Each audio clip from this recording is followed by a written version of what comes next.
2.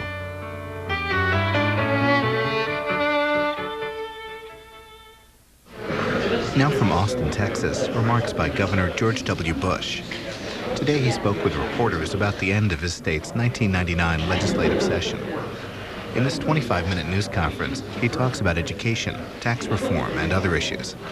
We join the event in progress following the introduction of the governor.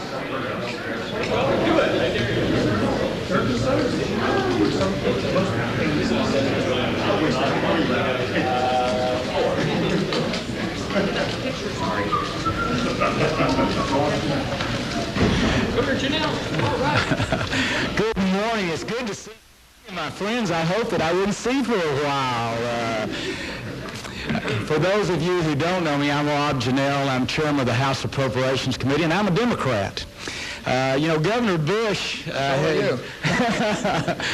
Governor Bush has been one of those that has always been very generous about sharing credit with members of the legislature, and particularly with the leadership, including the Speaker and the Lieutenant Governor, about what happens around this place during the 140 days that we spend in Austin.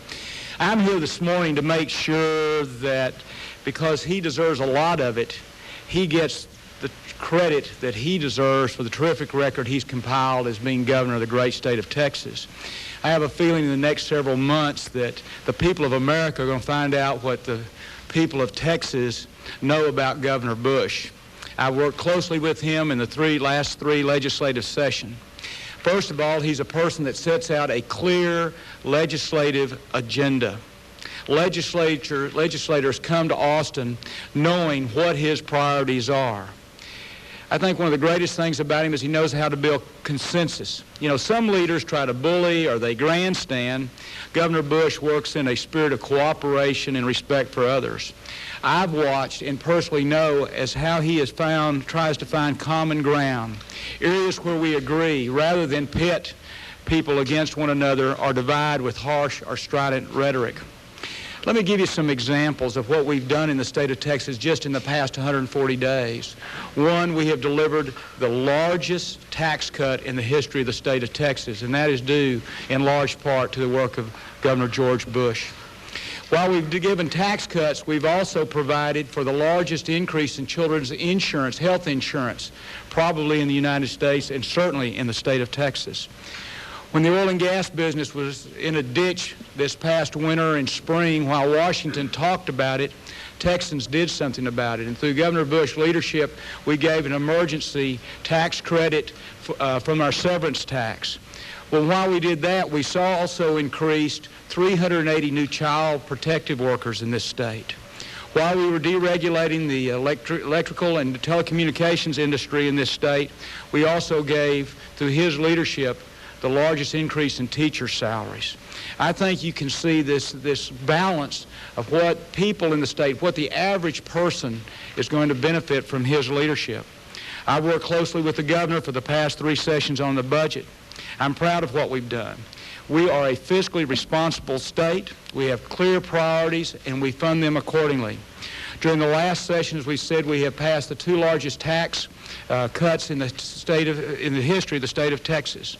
Now, while we hear bickering in Washington, and while we see gridlock in Washington, I can tell you here in Texas, leaders of both parties work together for what's best for Texas.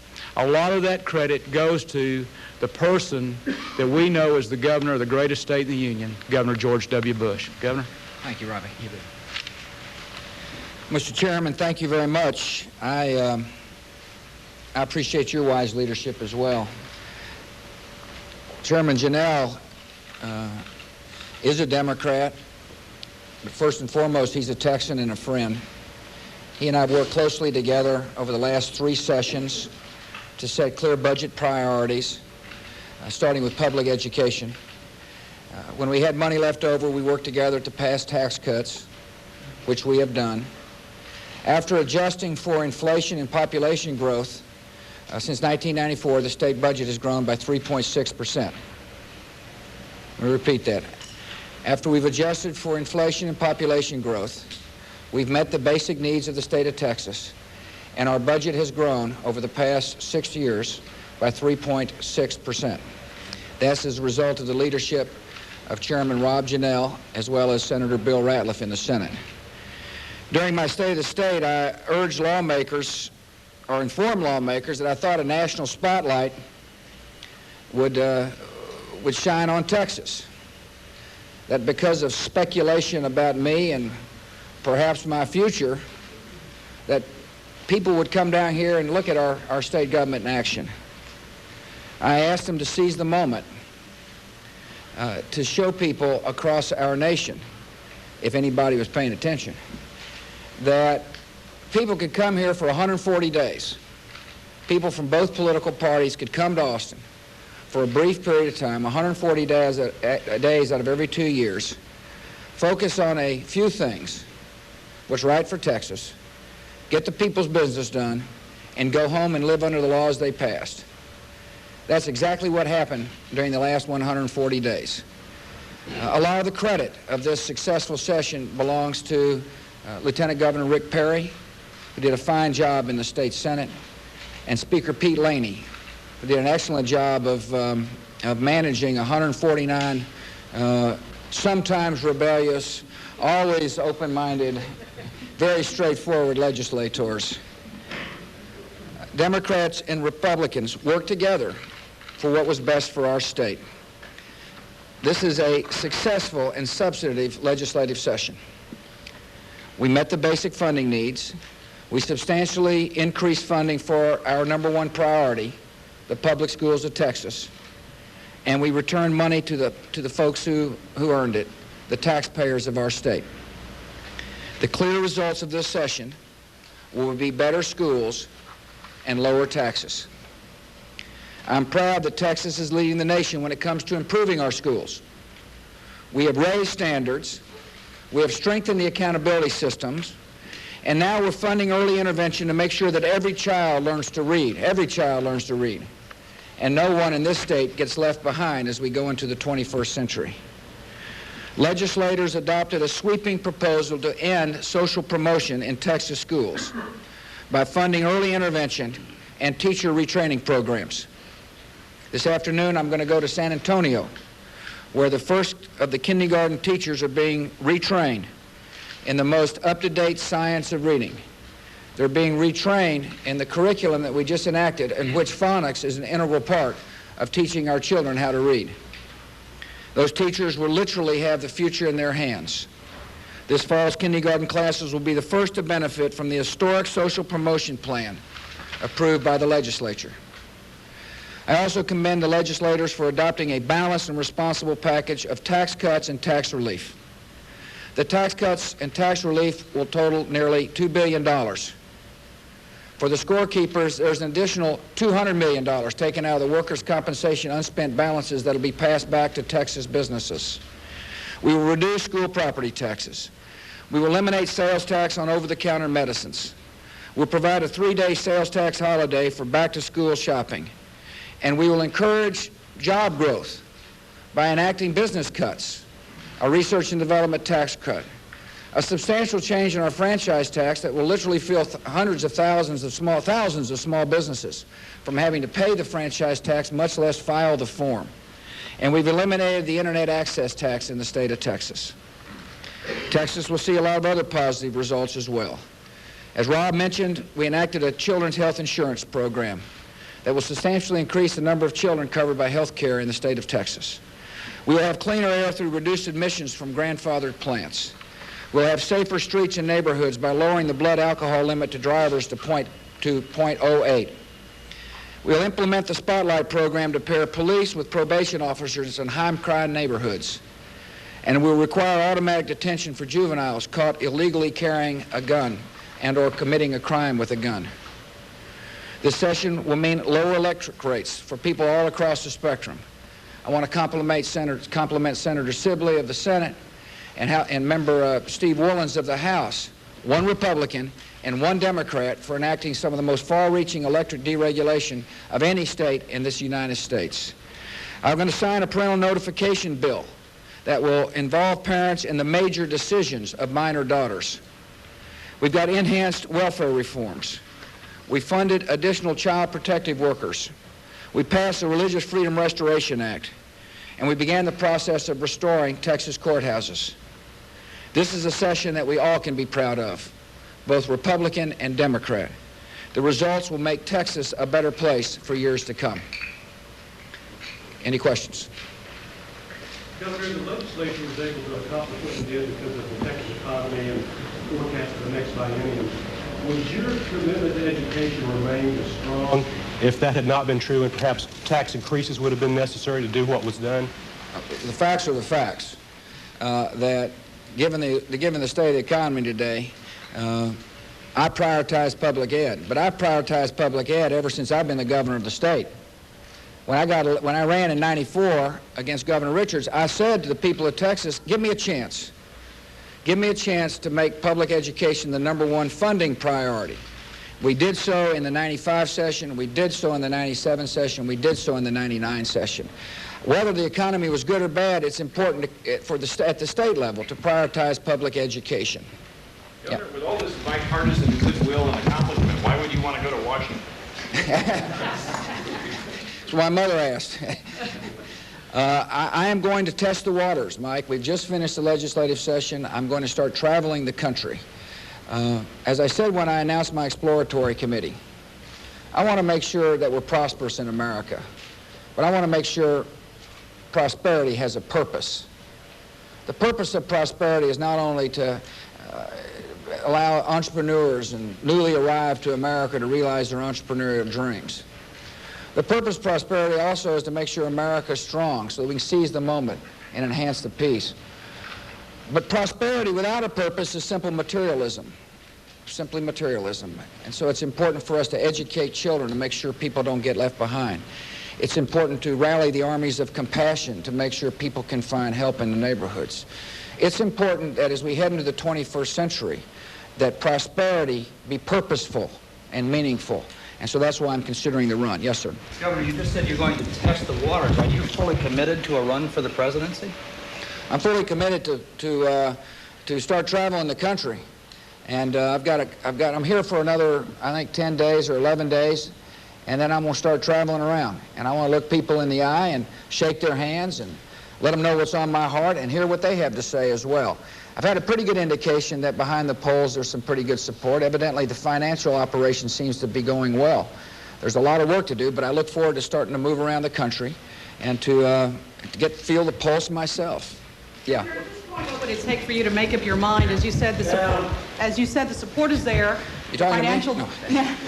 The financial backing is apparently there. I don't think he was talking to you. Okay, that's right. But thanks anyway. I know the man well. But at this point, what is it that you need to hear or see from the people of America? I just need to get out and start moving around some and make sure that make sure the sentiment that I'm told is out there. And the best way for me to do is to go, look, I'm a person who I think I can relate to people well. I like to listen to what people have to say. I like to shake people's hands and look them in the eye. I understand these polls and expectations are out of sight. As my daughter said, hey, Dad, you're not nearly as cool as they think you are. But, and so I need to go, and I need to start traveling around. You've got to understand, I've been here doing my job. This is a big state, and it's an important state. And I told the legislators and I told the leadership, like Chairman Janelle, that I'd stay home and that I'd work on an agenda with both members of the House and the Senate for what I thought was right for Texas. That's what people elected me to do. And so I've read all the stories and I've seen the TV about politics in the year 2000. But I've been focused on the 1999 legislative session. Now I need to go out and look people in the eye and hear what they have to say. Yeah, Joel. You talked about how you were able to thrive and succeed in an atmosphere that is uniquely bipartisan, nonpartisan, if you will. How can you convince folks that you'd be able to thrive and succeed in an atmosphere that is absolutely nothing like that? I asked myself this question: Can an administration change the tone of Washington, D.C.? Is it possible for a leader, along with an administration, to go up to Washington, good, honest, decent, hardworking people, and to change the tone so that we don't think about zero-sum politics, but we put what's best for the country ahead of partisan politics? And I believe an administration can change the tone. And That's what I intend to try to convince people that I'm going to do. See, one of the amazing things I've learned is that you can listen to somebody else without sacrificing principle. That you can stand on principle and yet find common ground for what's best for Texas and hopefully what's best for America. Yeah, Barbara. Parental notification becomes law in this state. Do you believe it will, in fact, reduce the number of abortions here? I do. I strongly believe the parental notification bill that I'm going to sign will reduce the number of abortions in the state of Texas.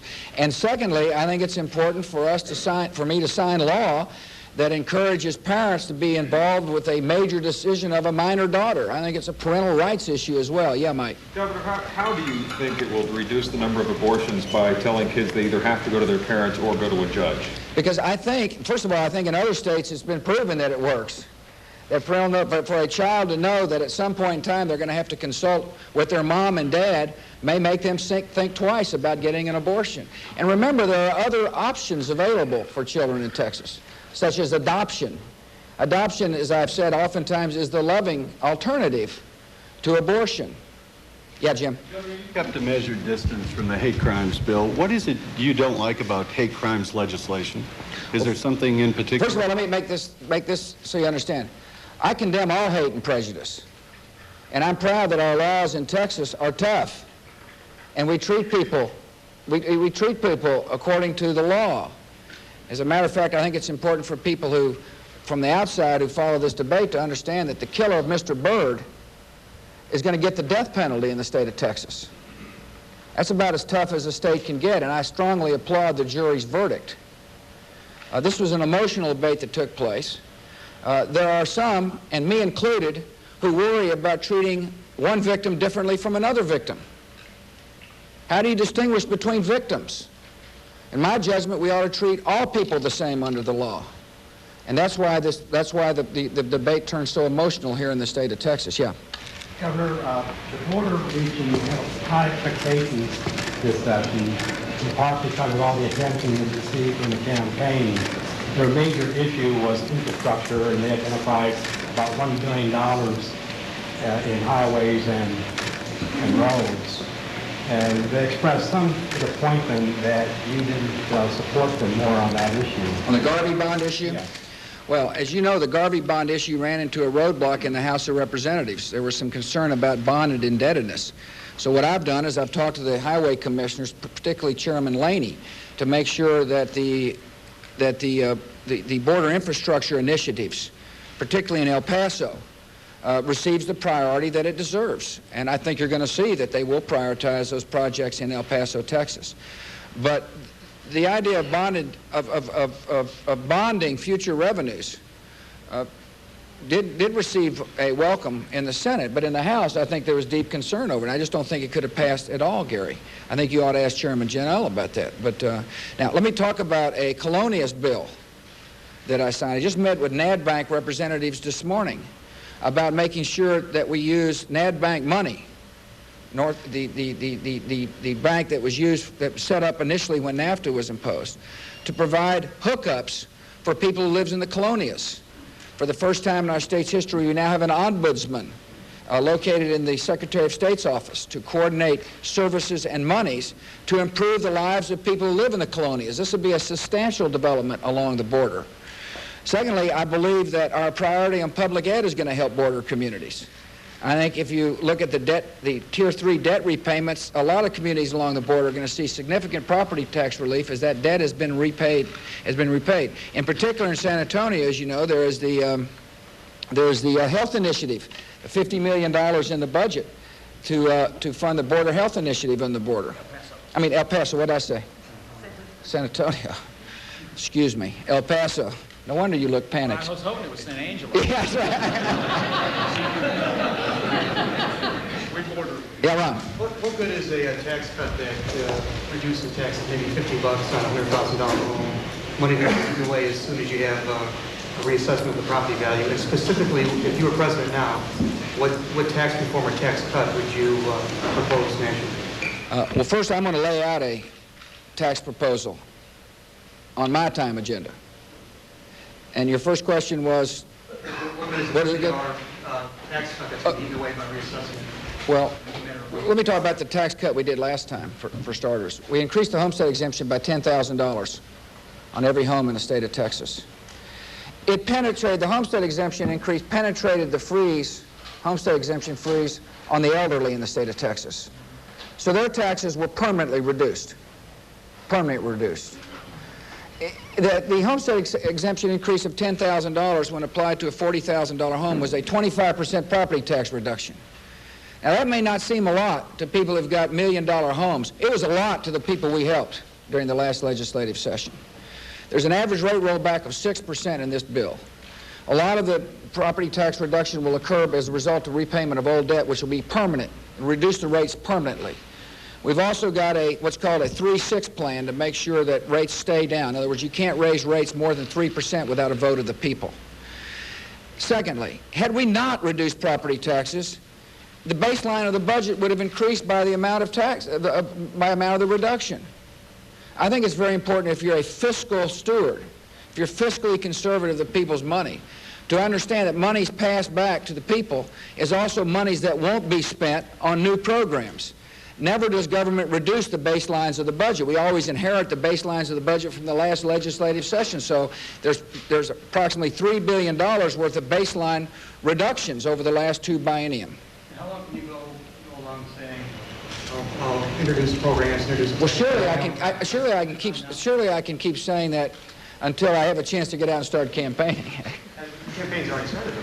Well, maybe it has for you. I'm here in Texas finishing the legislative session. There'll be ample time during the course of the fall and the summer and the fall to lay out a specific agenda on tax cuts and other measures. Governor, even though this legislative session is over, there's still the matter of running the state. You say you plan on doing a lot of traveling. How do you plan to balance all that with running the state and still tending to the needs of Texas? I'll be home. I'm not exactly sure how many days I'll be gone. I think maybe, I'm not, well, anyway, I'm going to be back. I'll be back here in my office. You're right, I've got to do both. I've got to go out amongst the people around the nation, and I've got to do my job. I've also got a great staff. I've got people who understand my philosophy of trusting local people, my philosophy of clear goals, my philosophy of aligning authority and responsibility, my philosophy of being a good fiscal steward, and I'm confident I can do both. Ross. If this turns out to be the end of your gubernatorial term in terms of legislative session, I thank you for thinking optimistically. what do you leave undone?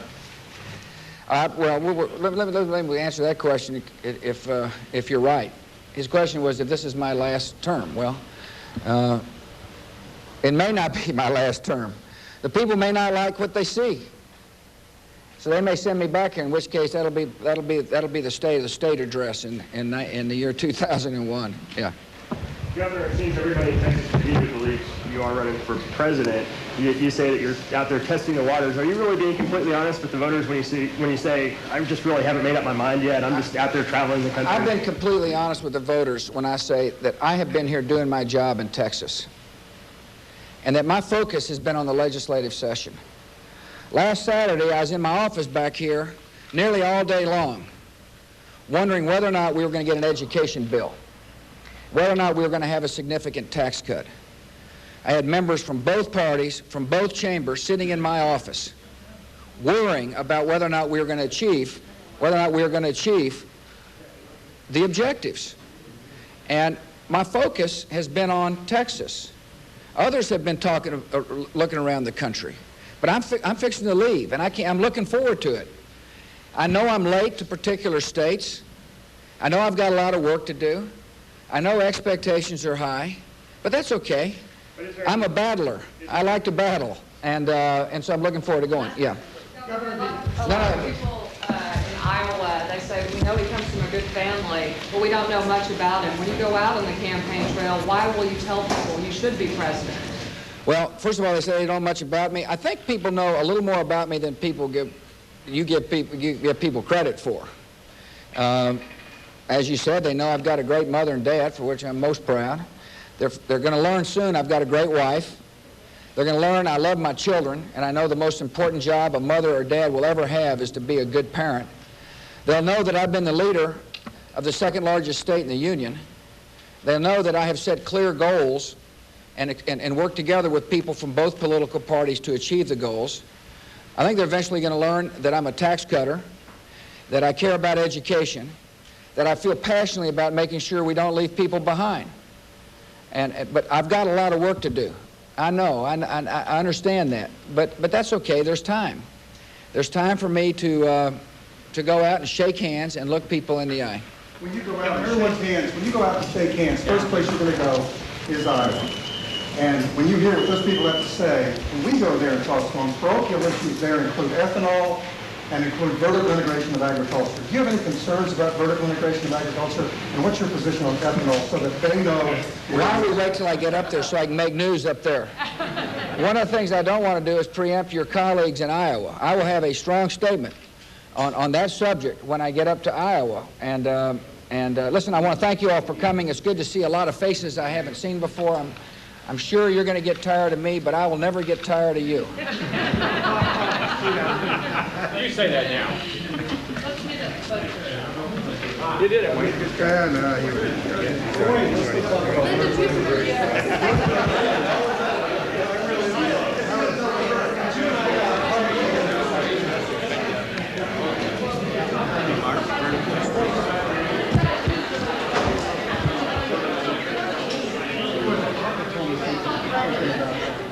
We'll take a look at Texas Governor George W. Bush Thursday morning on Washington Journal. Our guest will discuss his record as governor and prospects for a presidential candidacy.